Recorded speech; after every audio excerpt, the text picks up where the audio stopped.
sweat, pine disinfectant, and cheap tobacco. That was the smell of a rigged legacy. Raymond stood on the canvas, a hollow champion searching for a victim to entertain the bleeding crowd. He pointed a taped finger at a slight man in the third row. A fatal, quiet mistake.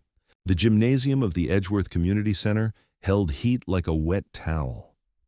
It was August 1964, and the air conditioner had surrendered somewhere around noon, leaving the evening exhibition to bake under the humming yellow glare of mercury vapor lamps.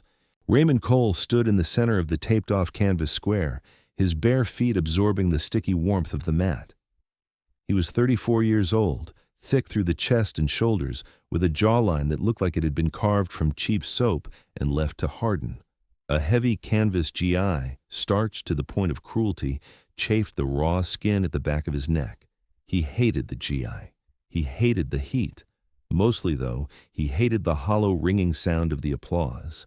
He had just dropped a local brown belt with a sweeping inner leg throw, finishing with a textbook reverse punch that stopped exactly half an inch from the poor kid's nose. The crowd, 300 people packed onto cold metal folding chairs, clapped politely. It was a sterile, choreographed violence. Karate, as Raymond was paid to demonstrate it, was a game of rigid lines and stopped clocks. You step, you lock, you shout, you wait for the invisible judges to validate your existence.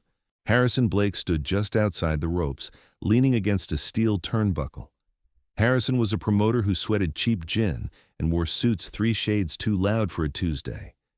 He tapped his wristwatch. "One more," he mouthed, his lips peeling back over nicotine-stained teeth. "Give them a show." Raymond exhaled, a slow hiss through his teeth. His knuckles throbbed, not from fighting, but from a decade of punching dead wood and rough canvas to build calluses that looked impressive to paying students. He dragged the back of his taped wrist across his forehead, smearing the sweat into his hairline. He needed a closer, a final act, someone from the crowd to demonstrate the deadly, unstoppable superiority of his style. He walked the perimeter of the mat, his eyes scanning the first few rows. The crowd murmured, sensing the shift in the routine. Usually, this was the part where a planted student in plain clothes would volunteer, throw a hilariously wide haymaker, and allow Raymond to flip him like a pancake. But Raymond was bored. The ache in his knees was spreading to his lower back. A cynical rot was settling in his gut, a quiet realization that he was a fraud performing for the ignorant. He wanted to feel something real, even if it was just the petty thrill of genuine humiliation. He looked past the eager teenagers and the wide-eyed tourists. In the third row, sitting on the aisle, was a man who wasn't even watching the mat. He was of slight build, swallowed slightly by a loose charcoal cardigan over a plain white button-down. Dark hair, parted neatly and slicked back. Thick-rimmed glasses rested on a sharp, angular nose. He was holding a small, leather-bound notebook, writing something down with the intense, localized focus of an engineering student cramming for a midterm. He looked entirely out of place amidst the beer-swilling, popcorn-chewing audience. He looked like a stiff breeze would snap him in half. Perfect. Raymond stopped pacing. He locked his knees, squared his heavy shoulders, and raised a hand, pointing directly at the man in the cardigan. "You!" Raymond boomed. The acoustics of the gymnasium caught his baritone, bouncing it off the cinder-block walls. "In the gray sweater. You look like a man who understands geometry. Let's see if you understand physics." The crowd chuckled. A few people turned in their folding chairs, craning their necks to look at the target of the champion's mockery. The man next to the target nudged him. The man in the cardigan stopped writing. He didn't jump. He didn't look startled. The cap of his fountain pen clicked into place with a small, sharp plastic sound that somehow cut through the ambient noise of the room. He looked up, peering through the thick lenses. His expression wasn't fearful or embarrassed. It was merely inquisitive. He looked at Raymond the way a mechanic looks at a rusted carburetor. "Me?" the man asked. His voice was soft, carrying a slight Cantonese lilt, but it didn't shake. "Yeah, you. Come on down here." Raymond widened his stance, crossing his arms over his barrel chest. "Don't worry, I'll pull the strikes. It's just a demonstration of spatial dominance, A lesson in structure. Harrison Blake chuckled nervously from the sidelines, leaning in. "Ray, stick to the script," he hissed under his breath. "Just pick Tommy from the back row." Raymond ignored him. He was locked onto the stranger. He wanted to see the nervous sweat. He wanted to feel the physical superiority that his belt and his title claimed he possessed. The man in the third row let out a soft sigh. It wasn't a sigh of resignation, but of profound, bone-deep weariness. He handed his notebook and pen to a bewildered teenager sitting beside him. He stood up. He was shorter than Raymond by a good 3 inches, and probably gave up 40 pounds in weight. As he walked down the narrow aisle toward the mat, his gait was loose, slippery, almost. There was no rigid marching, no tension in his shoulders. He reached the edge of the mat and stopped. He reached up and took off his thick-rimmed glasses. He didn't toss them aside. He folded the arms inward, deliberately, symmetrically, and placed them in the breast pocket of his shirt. Then he stepped onto the canvas. The canvas squeaked under the stranger's leather Oxfords. He hadn't bothered to take his shoes off. That irritated Raymond. It felt disrespectful to the sanctity of the dojo, even if this dojo was just a rented basketball court smelling of floor wax and stale popcorn. "Take your shoes off," Raymond grunted, lowering his arms and dropping into a loose ready stance. "We are fighting in the street, no?" the man replied lightly, his hands resting easily at his sides. "In the street, I do not ask my opponent to wait while I untie my laces." A ripple of nervous laughter went through the crowd. Raymond's jaw tightened. The cynicism in his gut flashed into a sudden hot flare of ego. This little accountant was making a joke of him in his own ring. "Suit yourself," Raymond said, his voice dropping an octave. "What style do you practice, or do you just read books about it?" "I don't have a style," the man said.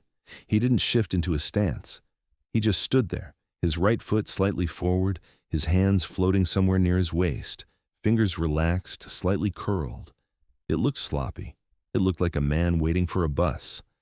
Styles are crystallized. They separate men. If you have a style, you are bound by it. "Philosophy," Raymond sneered. "Cute. Let's see how it holds up to a right cross." Raymond exploded forward. He didn't hold back. The boredom of the last 3 hours evaporated, replaced by the mechanical, ingrained violence he had drilled tens of thousands of times. He drove off his rear leg, his hips snapping with textbook torque. His right fist, wrapped in white athletic tape, barreled toward the bridge of the stranger's nose. It was a punch designed to shatter bone, a punch that had knocked out heavyweight contenders in regional tournaments. It meant absolutely nothing. Raymond's fist sheared through empty space, extending fully, locking his elbow with a painful pop. The man had simply vanished from the trajectory. He hadn't leaped backward. He hadn't thrown up a desperate, rigid block. He had pivoted, a microscopic shift of weight, sliding off the line of attack by a fraction of an inch. Before Raymond's brain could register the miss, he felt a sensation he would never forget for the rest of his life. It wasn't a heavy, thudding blow. It was a sharp, electric sting. The stranger's left hand had mirrored Raymond's punch, sliding up the outside of Raymond's extended arm. The man's forearm felt like a steel cable wrapped in warm silk. He didn't push the arm away. He trapped it, pinning Raymond's momentum against his own body. In the exact same fraction of a second, the man's right fist snapped forward. It didn't come from the hip. It came straight from the center of his chest, traveling a terrifyingly short distance. Snap. The knuckles struck Raymond directly in the sternum. All the air left Raymond's lungs in a violent rush. The impact didn't push him backward. It shocked him inward. It was a concussive wave that rattled his ribs and made his vision blur at the edges. His rigid, perfectly starched GI felt suddenly suffocating. Raymond stumbled, his heavy feet tangling as he gasped for a breath that wouldn't come. The crowd was dead silent. There was no clapping, no murmurs, just the hum of the overhead lights and the squeak of leather on canvas as the stranger casually adjusted his footing, remaining exactly where he had been standing. Panic, cold and sharp, pierced through Raymond's ego. He recovered his balance, his chest heaving, a foul taste of copper in the back of his throat. He looked at the man. The stranger's expression hadn't changed. He wasn't breathing heavily. His hands were still floating, loose and unbothered. "You're too tense," the man said, his voice echoing slightly in the quiet gym. "Your muscles are bound up. You telegraph your intention from your shoulder down to your heel." Humiliation burned the back of Raymond's neck. He roared, abandoning the crisp linear mechanics of his karate. He reverted to raw, ugly instinct. He lunged, throwing a sweeping left hook meant to decapitate, followed instantly by a driving knee to the midsection. It was a street fighter's combination, wild and heavy. The man didn't retreat. He stepped in. It defied every instinct Raymond had ever been taught about distance. The man collapsed the space, entering the danger zone before Raymond's hook could generate any kinetic energy. Smack. The man's open palm slapped the inside of Raymond's bicep, deadening the nerve and killing the hook instantly. Simultaneously, the man's lead leg shot forward, his shoe scraping down the front of Raymond's shin and stomping violently on his instep. The pain flared hot and bright, anchoring Raymond to the floor. Raymond was trapped. His arm was dead, his foot was pinned, and the stranger was occupying his center space, breathing the same recycled air. Then came the flurry. It was not a rhythm Raymond understood. It wasn't 1, 2, pause, reset. It was a continuous flowing chain of water and iron. A backfist to the bridge of Raymond's nose, pulled at the absolute last millimeter, leaving a ghost of wind on his skin. A downward chop to his collarbone.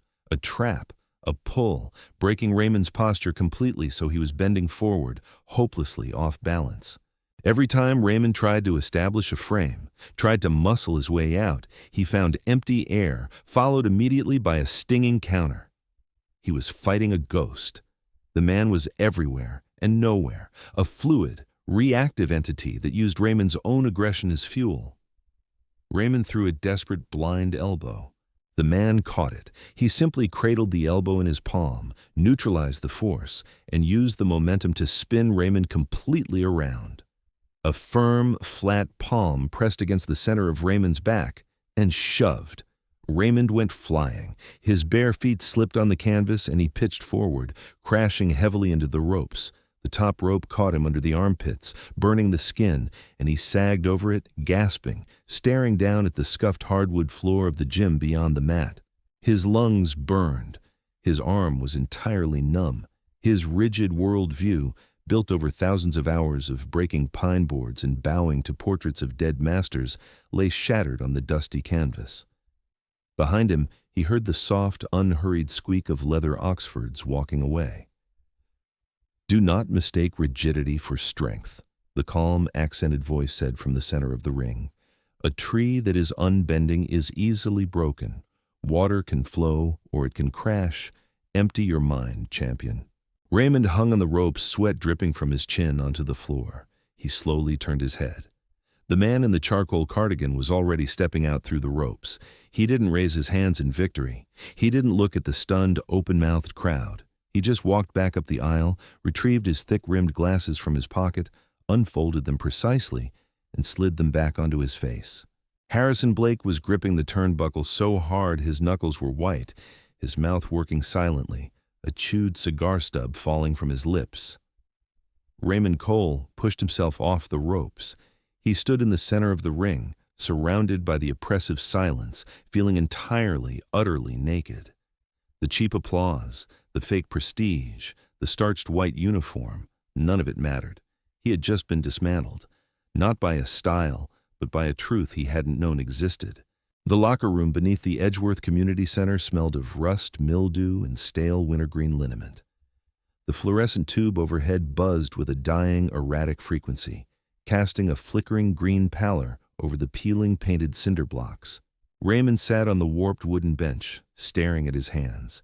He hadn't bothered to untie his guy. The starched cotton, previously a symbol of absolute authority, now felt like a straitjacket. His chest throbbed.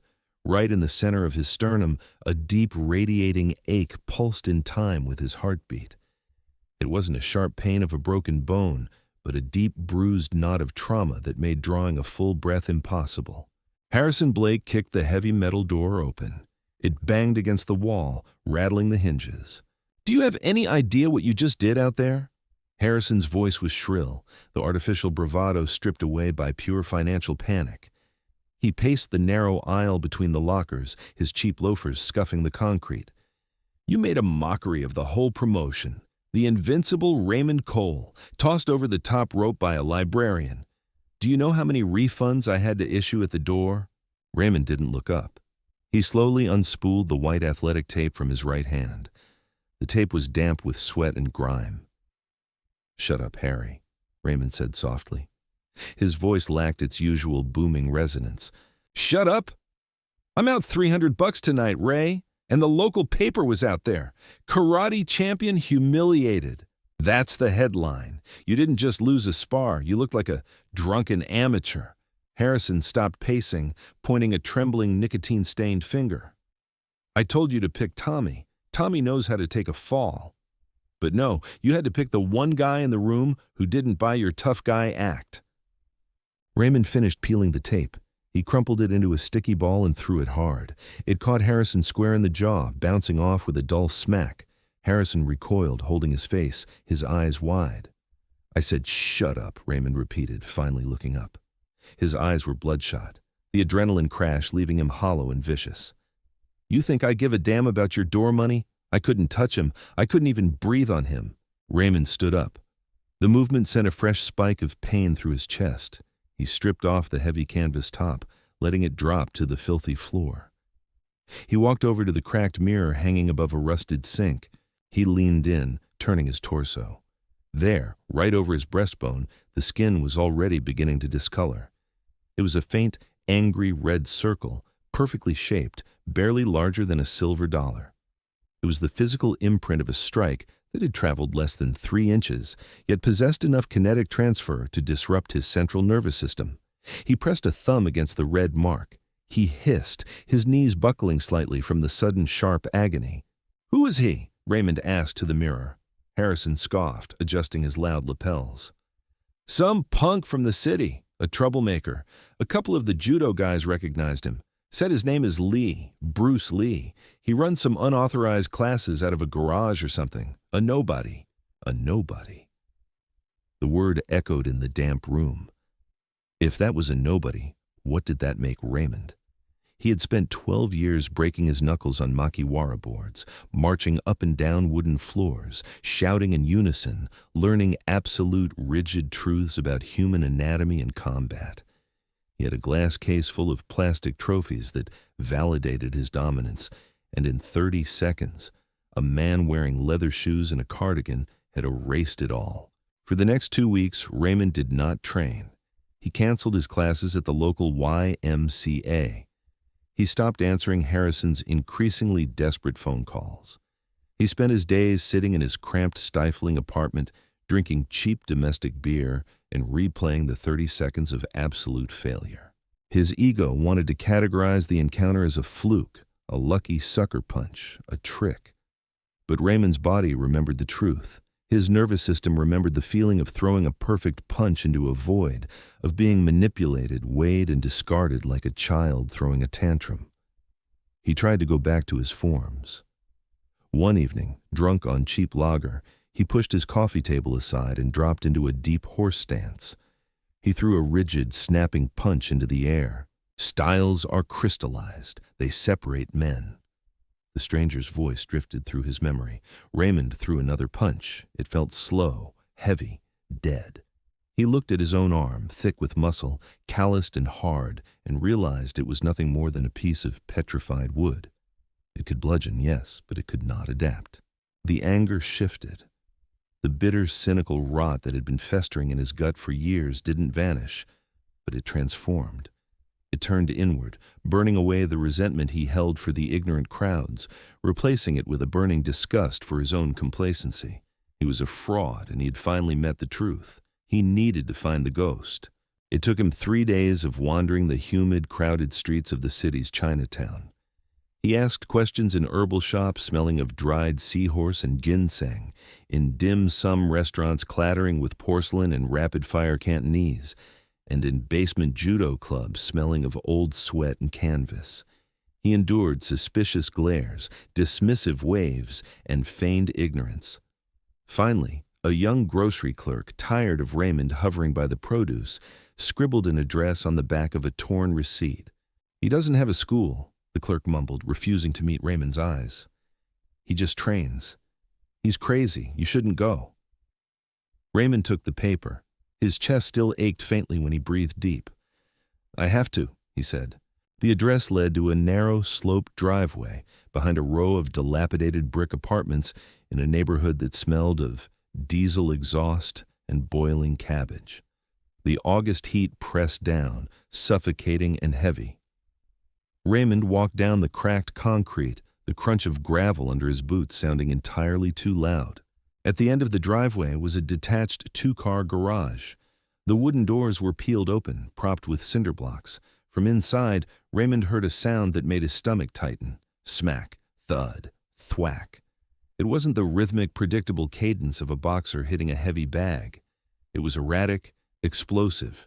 A sudden burst of violence, followed by absolute silence, followed by a rapid, staccato series of impacts that sounded like a whip breaking the sound barrier. Raymond stepped into the threshold, blocking the harsh sunlight. The garage was an oven. There were no mats on the floor, just stained, cracked concrete. Heavy canvas bags hung from reinforced ceiling joists, wrapped in chains and duct tape. A wooden dummy, its arms worn smooth and dark from friction, stood in the corner. In the center of the room, shirtless, wearing only loose gray sweatpants, was Bruce Lee. He was in motion. Sweat coated his pale, heavily defined back, making the muscle fibers look like carved mahogany. He was striking a heavy leather pad hung against a support beam, but he wasn't practicing forms. He was moving, shuffling, bobbing, his hands down by his waist, completely relaxed. Then, with a suddenness that made Raymond blink, his body snapped. A blur of a kick, a back fist, an elbow. The leather pad groaned under the impact. Bruce stopped. He didn't turn around, but he let his arms drop to his sides. His breathing was deep, controlled, barely audible. "You step too heavily, Mr. Cole," Bruce said, his back still turned. "You walk like a man carrying a heavy stone." Raymond swallowed. His throat was dry. He stepped fully into the garage. "You remember me?" Bruce turned slowly. Without the cardigan and the glasses, he looked different. Less like an academic, more like a coiled spring. His chest heaved slightly, but his eyes were flat, calm, analytical. He grabbed a dingy white towel draped over a wooden chair and wiped his face. "I remember the rigidity," Bruce said, tossing the towel aside. "I remember the tension. Have you come for a rematch?" "I don't charge admission here." Raymond felt his face flush. The old instinct, to shout, to flex, to assert physical dominance, flared up in his chest. He clenched his fists, feeling the thick, useless calluses stretch over his knuckles. He looked at the smaller man, knowing with absolute certainty that if he lunged, he would end up on the concrete just as easily as he had ended up on the canvas. Slowly, Raymond uncurled his fists. He reached to his waist. He was wearing street clothes, jeans and a plain t-shirt, but he had brought something with him. From his back pocket, he pulled out a frayed, heavily worn piece of fabric. It was his black belt, faded, frayed at the edges, stained with the sweat of a decade of rigid obedience to a system that had ultimately failed him. Raymond looked at the belt. He remembered the pride he felt when it was tied around his waist. He remembered the power it supposedly granted him. Now, it just felt like a heavy, dead thing. He tossed the belt onto the dirty concrete floor between them. It landed with a soft, pathetic slap. Bruce looked at the belt, then looked up at Raymond. His expression didn't change. He didn't smile. He didn't offer a platitude. "I don't want a rematch," Raymond said. His voice was ragged, stripped of the booming baritone he used to command a room. "I want to know how you did it. I want to know why everything I know is wrong." Bruce walked over and nudged the black belt with his toe. "Everything you know is not wrong. It is just stuck. You have poured concrete into your mind and called it a foundation, but concrete cannot move when the earth shakes." Bruce stepped over the belt, closing the distance between them. He stopped just a foot away, looking up into Raymond's eyes. The smell of the garage, sweat, old leather, damp dust, was sharp and metallic. You spend your life learning how to hold your arm perfectly straight, Bruce said softly.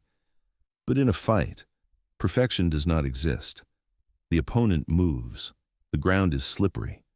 You are tired. If you only know how to punch a board that does not hit back, you are not a fighter. You are an actor reciting lines in a play. Raymond let out a shaky breath. So what do I do? How do I fix it? You cannot fix it by adding more to it, Bruce replied, stepping back. He gestured to a dusty corner of the garage where a rusty folding chair sat next to a small wooden table holding a thermos. A cup that's already full of muddy water cannot take fresh tea. If you want to learn how to flow, you must first empty your cup. Raymond looked at the wooden dummy. He looked at the heavy bags.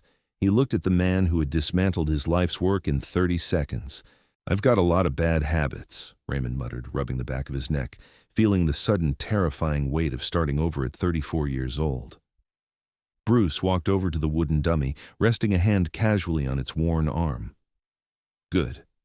Breaking them will hurt. It will be frustrating. You will feel slow and stupid and entirely defenseless. He paused, a tiny, almost imperceptible smirk touching the corner of his mouth. Are you ready to be a beginner again, Mr. Cole? Raymond looked down at his black belt, lying discarded in the oil stains and dust. He didn't pick it up. He wouldn't ever wear it again. The cynic in him fought a final desperate battle against the reality standing in front of him, but the ache in his chest, the lingering ghost of the 1-inch punch, was the only truth that mattered now. He looked at Bruce, feeling a strange, terrifying sense of liberation. The heavy stone he had been carrying was gone. Yeah, Raymond said, his voice finally steady. I'm ready. If you enjoyed this raw look into the moment a rigid champion met the fluid genius of martial arts history, hit the like button and share it with someone who needs a reminder to empty their cup. Don't forget to subscribe for more grounded, visceral stories of legends in the making. What martial arts myth should we break down next? Let us know in the comments below.